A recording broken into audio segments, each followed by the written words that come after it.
Hi, I'm Nick with CFMotoUSAParts.com, operated by Curren RV. Be sure to like and subscribe to this video.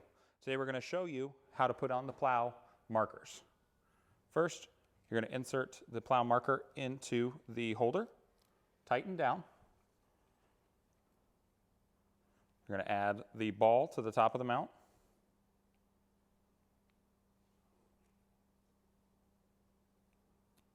And then you're going to insert into the designated spot for the plow marker. Tighten.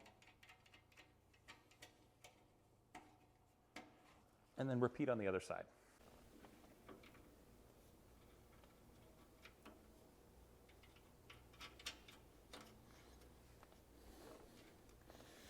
And there you have it, your installation of the plow side markers.